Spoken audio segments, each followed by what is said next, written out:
most important things are: one, political parties' internal democracy.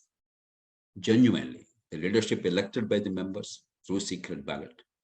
The choice of candidates made by members or their representatives through secret ballot, so that genuine democracy actually prevails, and so on and so forth, funding and transparency, so on and so forth. And an even more important reform is, you see what's happening in Telangana, Andhra Pradesh, many other states. For those of you who, you all know how much money is spent in elections in Telangana or in Karnataka. In the recent election, each constituency and MLA candidate typically spent 25 to 30 crores in one of the poorest countries on earth. In Telangana, in the recent by-elections in Huzurabad and later the Nalgonda district, what is the other one? Munugodu. You know how much money they spent? In Munugodu, they are estimated to have spent about 350 crores.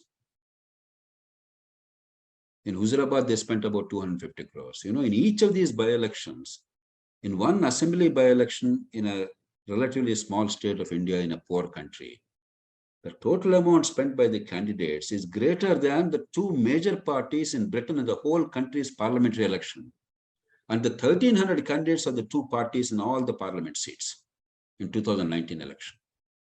I made an extremely strong statement.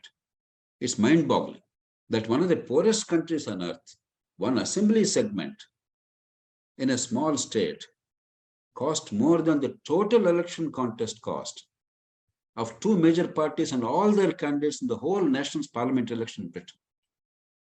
It's an incredible statement. We are so absurd.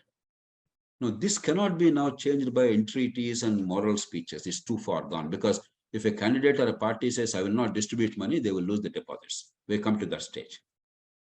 Therefore, you have to change the electoral system now. If you want to save India and Indian politics, you have to move towards a system where your distribution of money will not give you any additional advantage.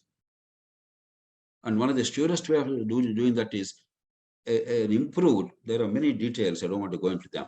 We have to tweak the system to suit our conditions, but basically, the seats allocated to parties based on the proportion of votes it gets, not a strong man somehow distributing money and getting one more vote than the other fellow.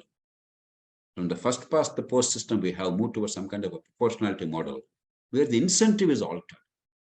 Moral lectures, and as we discussed earlier, sacrifice and morality are not the basis to change the country.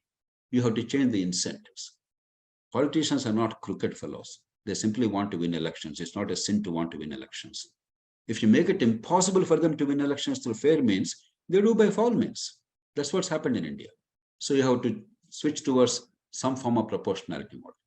These are the two biggest things that are required in the country.